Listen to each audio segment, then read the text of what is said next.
God, what a good-looking crowd.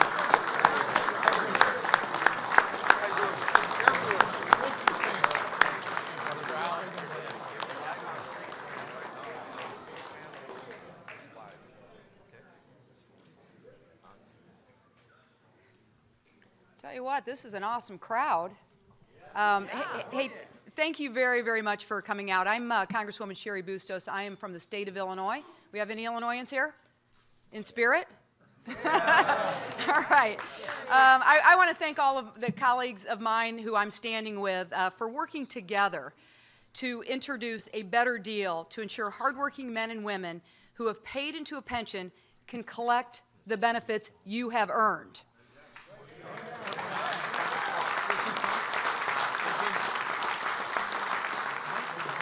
So the folks behind me, they'll get into the nuts and bolts of what we're talking about today. I think many of you have heard what we're talking about today. But if I may, I'd like to share with you a story. And I know you could all tell your own stories. But I'm going to share with you a story about a woman who lives in my congressional district. Her name is Denise Whitley, and she lives in a town called East Moline, Illinois, which is where I raised my 3 boys. It's a town of 21,000 people. So even though Denise was a single mom, she had an ex-husband who she says did not pay regular child support. But even with that, she never had to take any government assistance. Instead, what she did is she worked very hard for 32.5 years as a billing clerk to earn her pension. She bought a home because of that. She raised her daughter. She did everything she could to make sure that her family was taken care of and that when she retired, she'd have a decent pension. She was responsible. She was a contributing member of our community and lived by the rules like all you folks right here in this room. But what happened even while she was working, several times she had to negotiate away her raises that she would get so a little bit more could be paid into her pension. Anybody relate to that? Okay. So what happened then as a result? She turns 53 years old, and all of a sudden she's forced into retirement. Ring a bell with anybody? And it was not by her choice. So here's what's going on today with her. She's about ready to turn 60 years old. She's now working a minimum wage job. She's ushering people to their seats at our local civic center. She's also working for a tow company. So that's what she's doing to make ends meet because her pension is still getting cut. In fact, it was cut most recently by $450 a month. Okay? So these are cuts, though, if this other plan went through, and you've probably all thought through the scenario of what this would lead to. She believes that it would lead for her to her having to seek low-income housing, make her health care unaffordable, cuts that she said in a letter to me that would force her to work until her dying day. She said it would lead to her being poor as a church mouse. So it sounds like a pretty raw deal to me, right? So what we're up here to tell you today is that we've got a better deal that honors your work that you put in.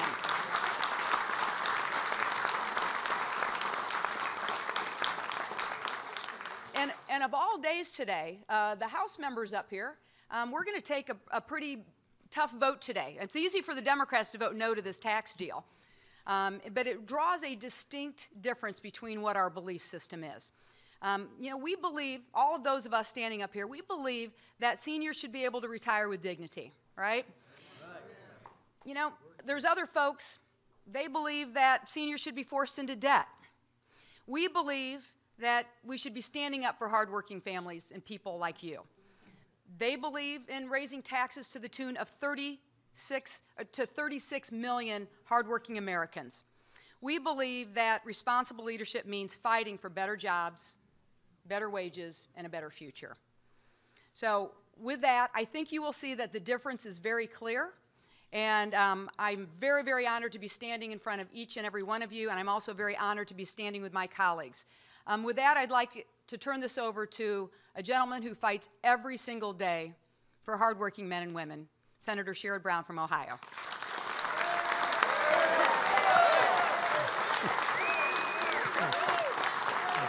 Good morning.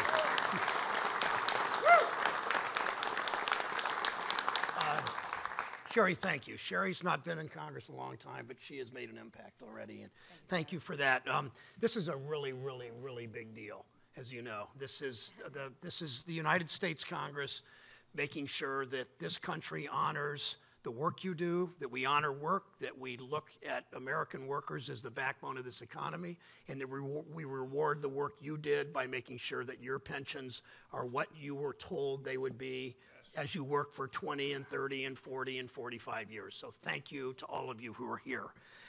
This is, I would say, and Leader Pelosi has been a mentor to me, as she has to so many, and I have been in small groups with her over the years and heard her talk about her grandchildren especially. And I would say in my 10 plus years in the Senate that this moment today, except for the birth of each of my 6 grandchildren, this moment today is the best day I will have had in the U.S. Senate because of what we are doing to make sure that we honor work and we restore these pensions. So thank you for that.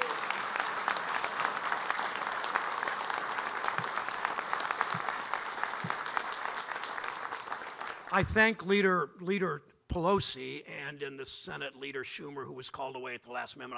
I just talked to him. But his commitment to making this the top economic priority for this Democratic caucus is strong and is solid. As Leader Pelosi, we met just a week ago again talking to us about this. I want to acknowledge one of my favorite members of Congress who comes from my state, Marcy Kaptur in Toledo. And Marcy,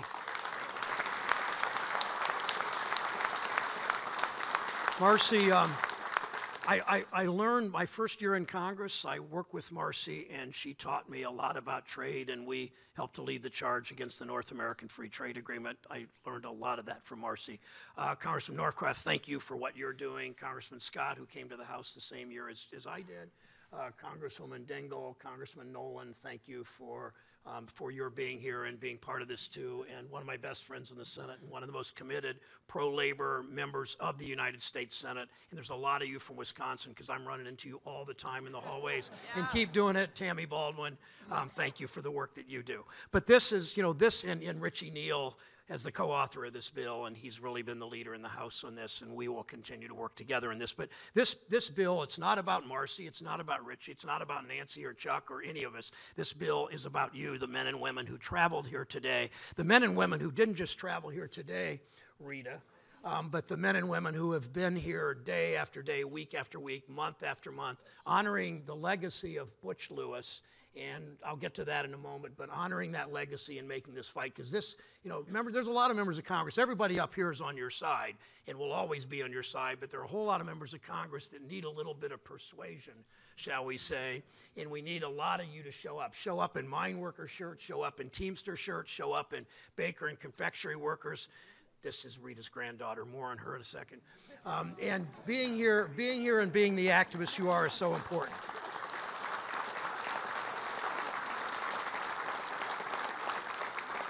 Now, we who understand the labor movement, and everybody up here understands the labor movement. That's why they're here. That's why they come to work every day. That's why most of them ran for office. We who understand the labor movement understand what Sherry said, and that is that when you are at the bargaining table, when you're bargaining, whether you're a Teamster or a mine worker or any other labor union, when you're at the bargaining table, you give up dollars today so you'll have health care and you'll have a secure retirement. It's sort of labor economics 101, but a whole hell of a lot of members of Congress don't really understand that and don't understand you have given up something today. That's why that needs to be assured and insured that it'll be there in 10 years and 20 years and 30 years. I was at Teamsters Local 377 in Youngstown this past week. A gentleman named Ed Barker said to me, we did our part, now it's time for members of Congress to cross party lines and do theirs. And that's why your being here matters, not just to kind of cheer and be here today. What really matters is that you, after you leave today, that you fan out across this Congress and keep the pressure on. Keep the pressure, especially on Republicans. This isn't partisan, but to keep the pressure. I mean, Tammy and I are working the Democrats in the Senate. They're there. We think every one of them is there, and we know everyone will be there in the end. Nancy and Richie are working in the House, and Sherry and others. We know they'll be here too, but we need help, obviously, across the aisle. Now, I want to introduce two very special people here today. Butch Lewis worked 40 years as an Ohio Teamster. If he were here today, Butch would tell you he didn't work those 40 years to get just 40% of his pension. Butch couldn't be here because he passed away basically in this battle. Butch worked so hard and put his health and his future at stake because he was working for Teamsters and electricians and mine workers and bakers and confection workers all over the country. Butch died a year and a half ago, almost 2 years ago. Butch would be so proud of how his wife took up this fight, how Rita took up this fight. Rita has her son and daughter-in-law and daughter here and her two beautiful granddaughters who unfortunately live in Indiana, but they are here too. But they live really close in Ohio, so maybe, who knows. And then I'm also, after Rita speaks, my longtime friend David Dilly will be here. And David, where'd David go?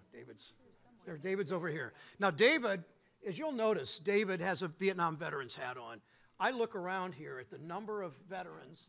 Who had an Air Force? You had an Air Force? Somebody had an Air Force shirt? I look at the number of veterans. When you think of mine workers and you think of Teamsters, there's probably almost nobody in the country that has had more of their members stand up and fight for our country. So thank you for what they all do and you all do.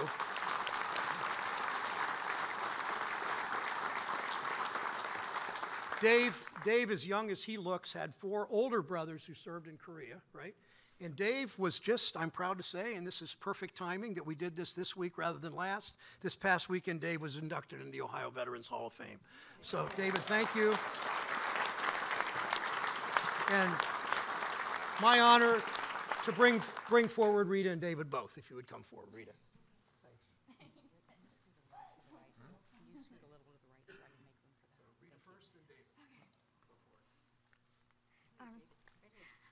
Thank you all.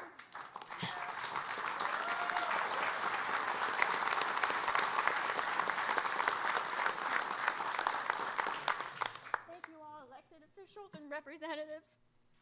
And I am in awe of all of you here to show up and show support. And I am in awe of all my Teamster retiree families who have stood behind me and supported me and gave me strength on my darkest days when I lost my husband. And I didn't think I could go on any further.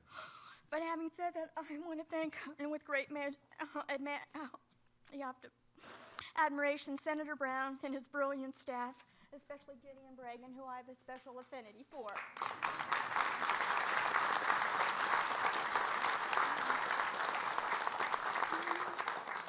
And if I miss anyone, I deeply apologize. But I have to thank, too, the IBT for providing buses and lunches for our retirees so that they could be here today. I'm honored and so very proud to have the distinguished honor to speak and represent the echoing voices of 500,000 of my retiree families on this historical day of Thursday, November 16, 2017. Retirees who have suffered through 4 years of mental and physical anguish since we received that letter, October 2014, and it robbed us of our peace of mind. We've suffered divorces, fractured friendships, stress-induced illnesses, deaths, and one suicide that I'm aware of. No one should ever have to die for a pension that they were worked for and they were promised. Thanks to Senator Brown and Congressman Neal, who have listened and responded to our concerns, our fears, and our insufferable anguish about the security of our pensions. I proudly stand in honor in the birthing of the Butch Lewis Act of 2017.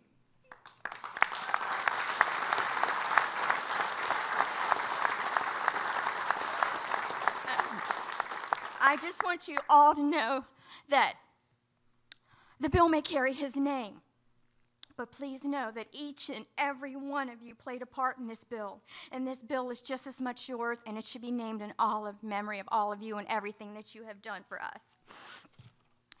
Thanks to the ardent efforts of Senator Brown and Congressman Neal, the passage of this act will secure the pension we worked for, we paid for, and we were promised. This is not and should never be called a bailout or a handout. Thank you. We paid for our pension.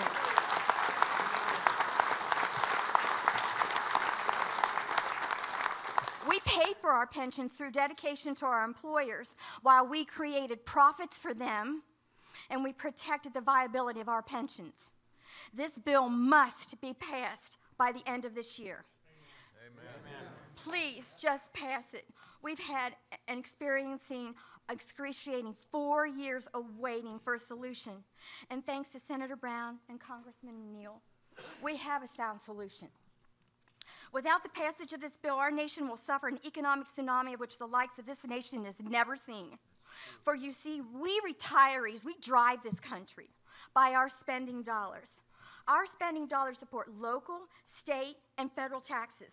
We support businesses, charities, and many other entities through our volunteerism. And should these cuts take place, businesses and other entities, you're going to have to hire employees to take our place.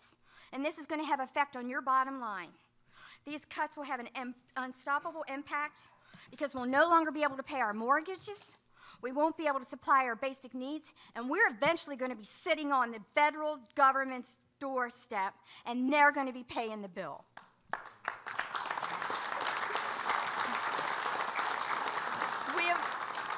We have been overlooked and underestimated as a viable financial asset. We spend our dollars taking care of aging parents, helping our children who are forced to work in an economy where 2 incomes are the norm to survive, as well as periodically helping them financially. And many of us look after our grandchildren during the day to save our children the expense of daycare. We are an asset to be invested in. And should you choose not to support this legislation, and I'm hoping that we can win more Republicans and sway them to our side, I can honestly say the future of this nation is going to rest on your shoulders. Congress voted at the 11th hour in December 2014 to cut our pensions without any input from the people it affects the most. We, the retirees of this nation. We fought your wars, we supported your economy, and even when you outsourced and moved many of our industries overseas, we still stayed true to the American spirit of supporting this country and this economy. It's now time to do the right thing and rectify the disastrous mistake that was made on that fateful December evening. This is not a partisan issue. We're Republicans, we're Democrats, and we're independents. We're your constituents, whom you asked for our votes, and you made promises that you were going to represent us, and you didn't. But we are the American retirees of this nation. We expect you to live up to your promises to represent us, and we ask for nothing less. If our nation has billions of dollars to give to our foreign entities and enemies and nations who despise us, then for the love of God, you must take a stand and do the right thing and pass this bill without a second thought. Amen.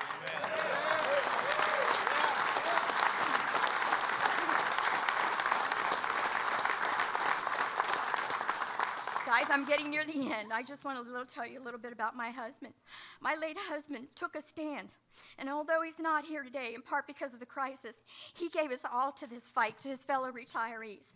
He was a man of selflessness, integrity, compassion, honor, who fought for justice even when it was unpopular.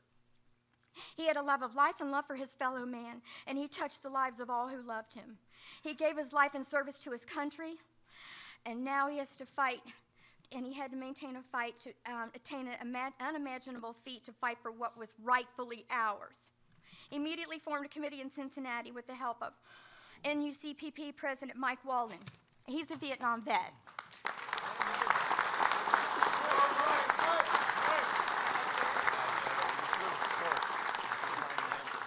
He's our leader, and in the past he has admitted that he's been diagnosed and suffering from the effects of Agent Orange.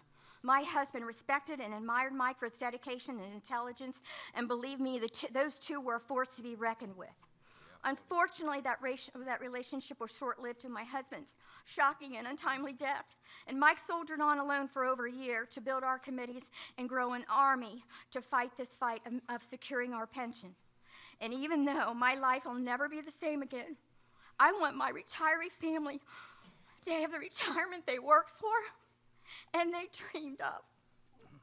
And to say to anyone within the sound of my voice, no one should ever have to die for a pension they worked for and were promised. And no one should ever make an egregious living managing a pension they never worked for. Thank God.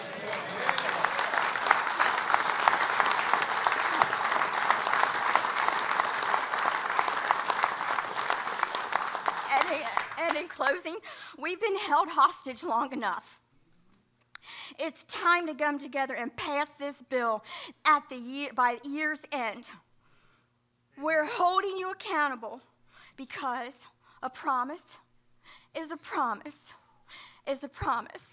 Thank you all.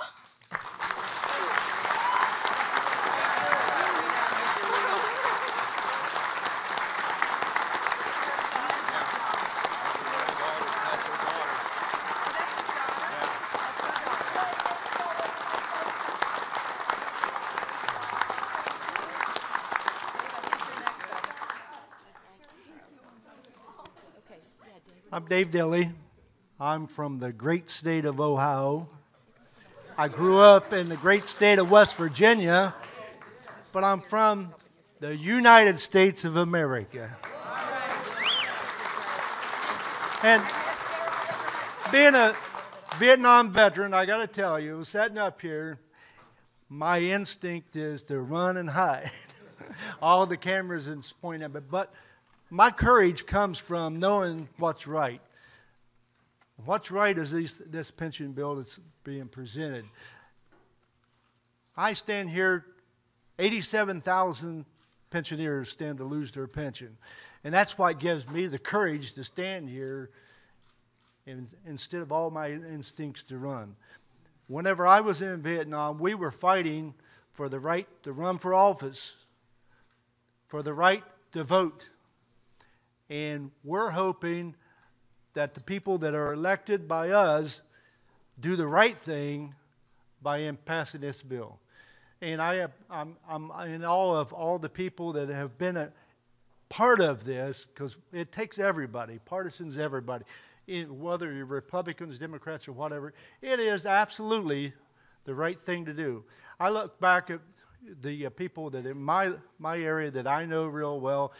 We don't, as mine workers, we don't get a lot of pension. The average pension is only $580 a month. But that means a lot to us. And it means so much to a lot of the ones out there that are trying to struggle as it is. Basically, the only thing they've got is Social Security. And trying to make a determine, in fact, whether you're going to buy your medication or if what are we going to do? Food. It's tough. So to take that away is almost criminal, and it would leave so many of those without hope, without what are you going to go from there? And it's not like it was given to them. Myself, I worked 19 years in mine. There's a lot of guys worked a lot longer than I did in the mine, or a lot older. They can't be here. So I'm here. I'm their voice and their legs. I don't know that I'm the best voice or the legs, but I'm here. But for those guys that can't make it, they can't go out. They can't even. A lot of them can't even stand at a grocery store and be a greeter. They can't. They're too old. And the work was hard, and it was a dangerous work, and it left you with a lot of physical problems. There's so many of the miners that I know that the distance that we walked today to get here, there's absolutely no way they could have made it. So I'm honored to be able to be a voice of the coal miners, and also being with the Teamsters, because I have the utmost respect for those guys and what they've done.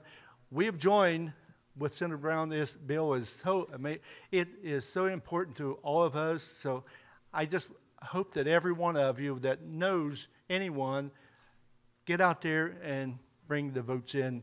Try to get this bill passed, hopefully this year, because it's something it's the right thing to do. It's the right time to do it. So thank you very much.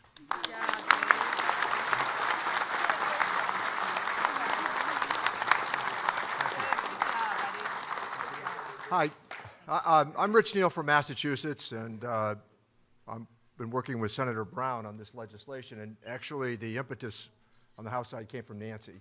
She got after me. This has really been going on for a while. We've been talking about this for a long period of time. And just a couple of thoughts. The average Social Security benefit for all the talk about Social Security is a little over $15,000 a year, average. So that means a little bit more than maybe $300 a week. Nobody gets rich on Social Security. But I can tell you this, you can outlive an annuity, but you can't outlive Social Security. And when you consider that retirement is based upon a three-legged stool, right? Some personal savings, the bedrock guarantee of Social Security, which has never missed a payment to one person, incidentally, and a pension, a contract you signed up for at the early stages of life. And the great thing about the pension system in America is that we all pull the wagon in our youth because we might have to sit in the wagon in our aged years. Absolutely. That's the way retirement works, and it's also the basis of community. So as we've worked on this legislation, let me give you a quick synopsis. I'm managing the Democratic tax side in the House, and we're almost through it today, but I want to tell you that's something you need to pay attention to as well, based on distribution tables, because you're going to have some money left to deal with these sorts of issues. So we specifically propose that within the Department of Treasury, and I did talk early on to Secretary Mnuchin about the problem, not about the legislation yet, though, the Pension Rehabilitation Administration.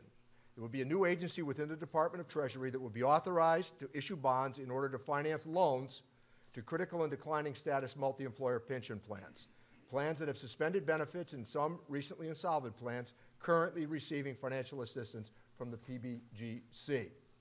Now, the president will appoint the director, but the director will have the power to appoint deputy directors and officers within the Department of Treasury. The director will have the power to contract for financial and actuarial services because the bonds will have to have grade A status.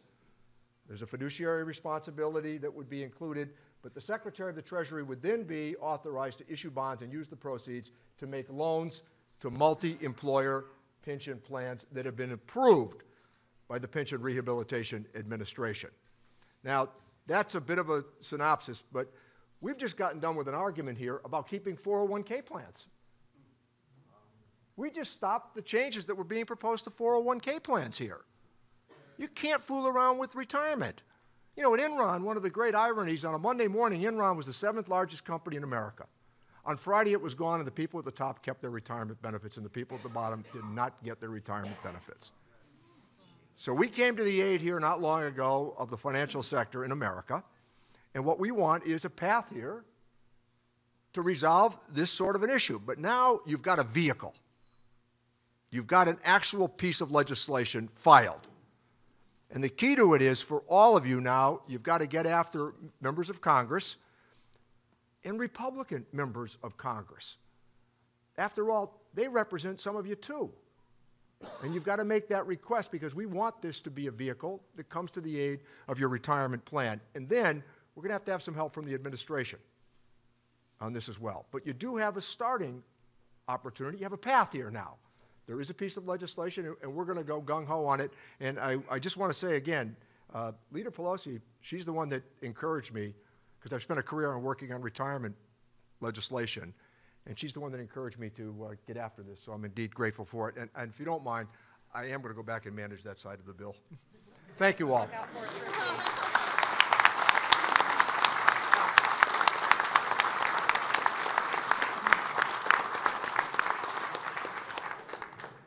I'm Tammy Baldwin. I hail from the great state of Wisconsin. There's a few Wisconsinites in the House. You know, I've been listening carefully to everyone's remarks today. When Sherrod Brown said that aside from the birth of his grandchildren, that this is one of the biggest days of his political life, I get that. This is really an important moment. And I want to just reflect on where we were, where we are right now, and where we still have to go. You know, a little over a year ago, Central States Pension had an application before the Treasury Department, which would have put into effect, if approved, deep cuts right away. Now, a lot of us weighed in with the Treasury Department, and in the end, you know that that application was rejected. That was a, yes. And that was an important short-term victory. But everybody knew that there was more work to be done, that we had to find a path to a long-term solution that kept promises, the promises that Rita and Dave just so eloquently spoke about. And a lot of effort has gone into that. Now, I will be the first to thank my colleagues for all the hard work that we've all put in together. But what I really want to do is thank you, who perhaps never saw yourselves as being citizen lobbyists and political activists and policy nerds. I just had somebody explain the intricacies of this bill to me like I have never seen. They've read every word of it, understand its impact. In my home state, it has been just such a joy to work with the leaders of the movement to fix this. And I've had a chance to join meetings in Milwaukee, in Endeavor, Wisconsin, in Green Bay, Wisconsin, you know, expecting maybe 40, 50 retirees to show up and coming into union halls and meeting places with 200, 300, 3,500 people. In a blizzard, Bob. You know, just on that point, if you can't make it through a blizzard to meet with Teamsters, you know, that's a real problem, right? So we made it. We made it.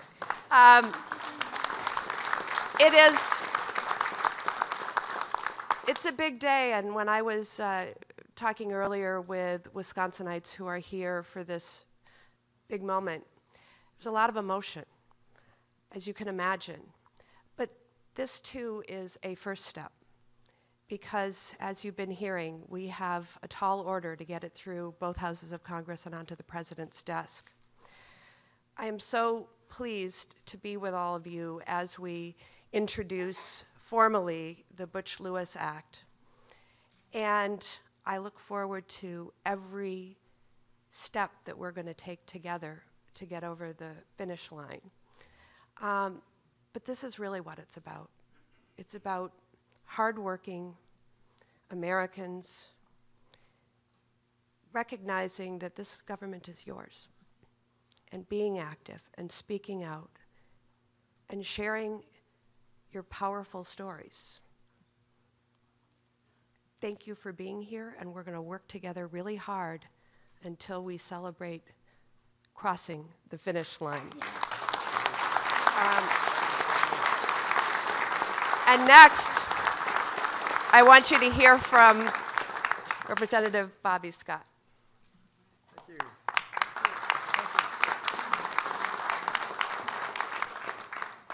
Thank you, Tammy, and thank you for your leadership on behalf of Wisconsin's working families and the education of the next generation. I'm Bobby Scott, ranking member in the Committee on Education and the Workforce, and we've heard this morning of the multi-pension system is in significant distress, threatening the retirement security of millions of Americans. In fact, there are about 100 multi-employer pension plans, about 100 out of a total of 1,400 that are in severe financial distress and currently projected to be insolvent and have no assets within the next 20 years. More importantly, a few of these are very large plans, such as the Central States Teamsters Pension Fund, and they're projected to be insolvent even much more quickly. And if no action is taken, they're large enough to jeopardize the PBGC. And that's why I'm pleased to support the legislation introduced by Congressman Neal and Senator Brown, technically known as the Rehabilitation for Multi-Employer Pensions Act, but it's going to be better known as the Butch-Lewis Act.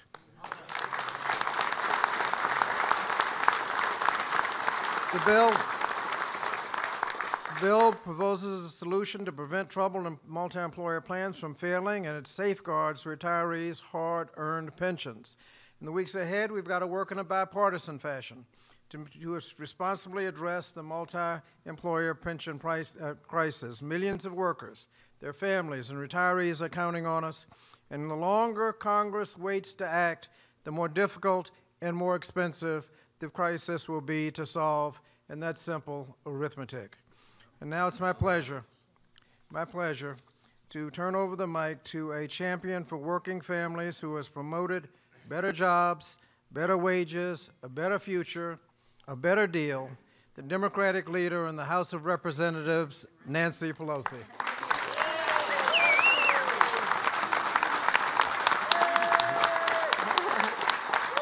Thank you, Bobby. Thank you all. Thank you all for being here. It is a special occasion indeed because we are here to fulfill our purpose, and our purpose is to meet the needs of the American people. Mike has on his shirt, "Broken promises make broken lives." That is something that we have to dispel, and this legislation will do that. Now, you've heard the particulars of the bill. You've heard the commitment of our colleagues. You heard what Rita had to say. Wouldn't Butch be proud of Rita today?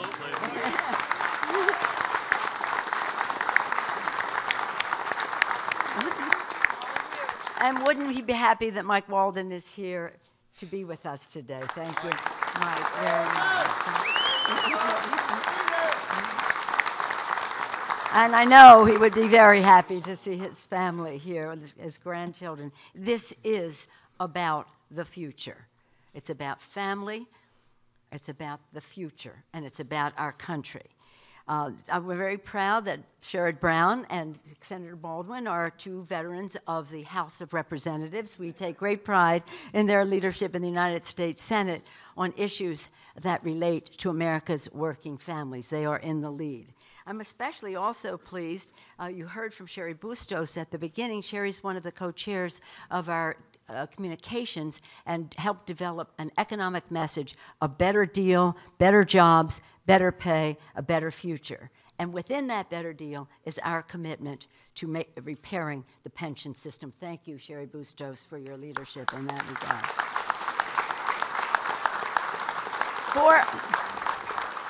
Four other heroes are here with us as well. Reference has already been made to the great leadership on this and other subjects of Marcy Kaptur of Ohio, may I say. Debbie Dingle, who has the largest number of pensioners in her district. Thank you, Debbie Dingle. A person who's kind of been our navigator through all of this from New Jersey, Donald Norcross. Thank you, Donald, for your leadership. And from the Iron Range of Minnesota, person who delivers this message at home and in the caucus, a once and future member of Congress and now an ongoing, he was here before and he came back again. The fight was within him, Rick Nolan. Thank you.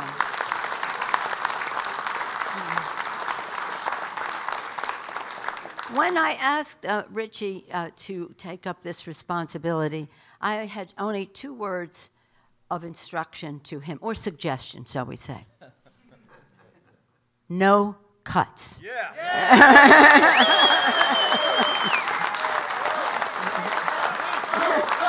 No cuts, no cuts, no cuts, no cuts, no cuts, no cuts.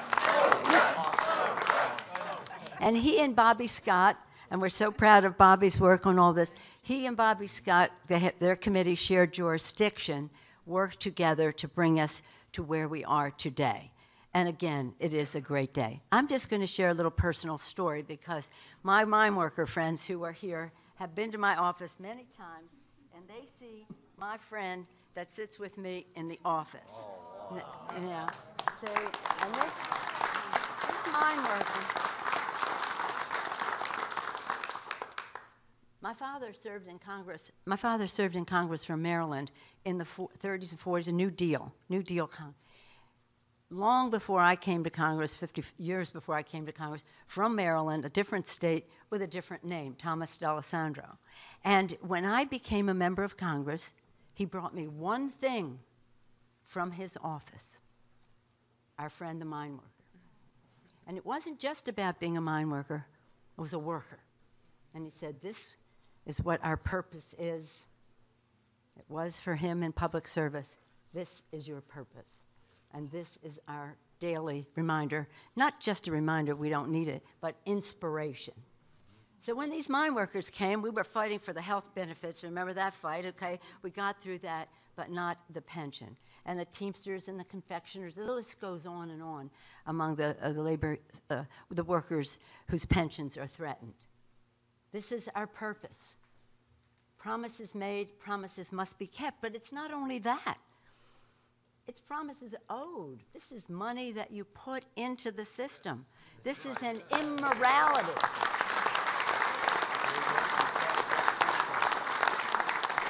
So this guy is no stranger to my mine worker friends who come by quite a bit in this fight. But it is, I think, I know I can say without any exception, it is the commitment of the House Democrats to America's working families. And we believe that there are enough Republicans who would join us, because nothing is more eloquent to a member of Congress than the voice of his or her own constituents. You have to call, you have to say, as Richie said, there's a path.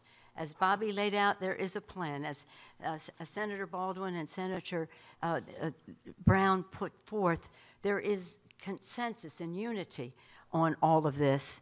We want to get this done as soon as possible, and we want to get it done with no cuts. Thank you all very much.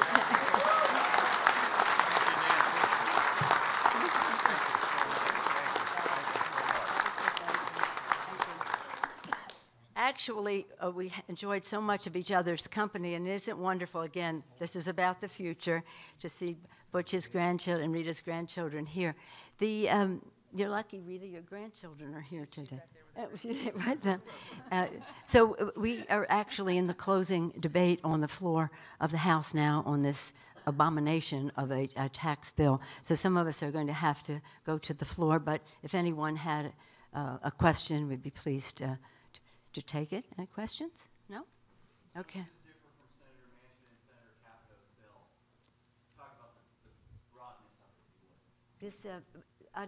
You're talking about the part of it that is about the mine workers? Senator Manchin and Senator Capito have a bill that would address the UMWA's pensions. Yes, the mine workers piece of it, yeah. This bill is comprehensive. It includes the mine workers. It includes the Teamsters. It includes anyone in multi-employer plans like this. It's written in a way that guarantees the pensions with no cuts. Not clear in some of these other bills. There was a bill that some unions were working with that would have faced 20% cuts. Our commitment, like Leader Pelosi's commitment in her instruction, and the same with Senator Schumer, is no cuts. We started with the whole idea of no cuts. We are going to continue with sticking to that there would be no cuts in this pension. That's why we're doing the 30-year bonds. That's why we're doing the loans to the pension system. That's why we're not going to raid PBGC the way so many of these others would be. This is a plan that will work. This is a plan that will work to make sure there are no cuts.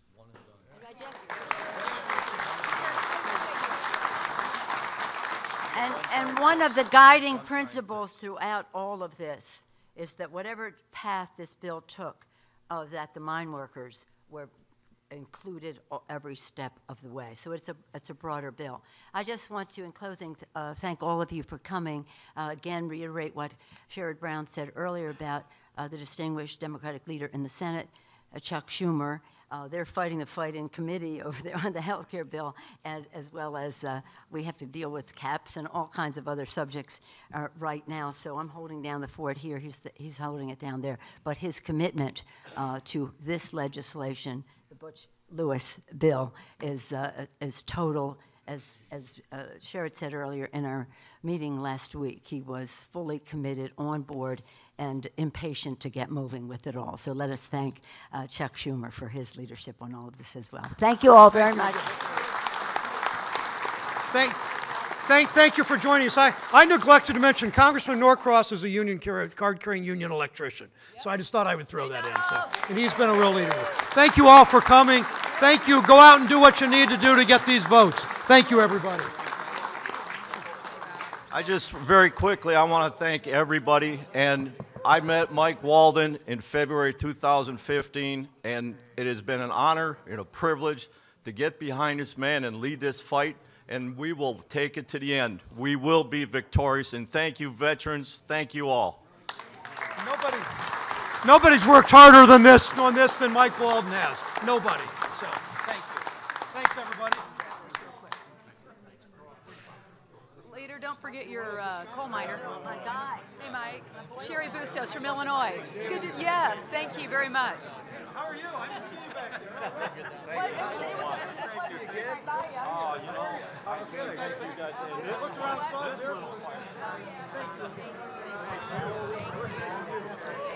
I just, if anybody can hear me, I know there's a lot of commotion.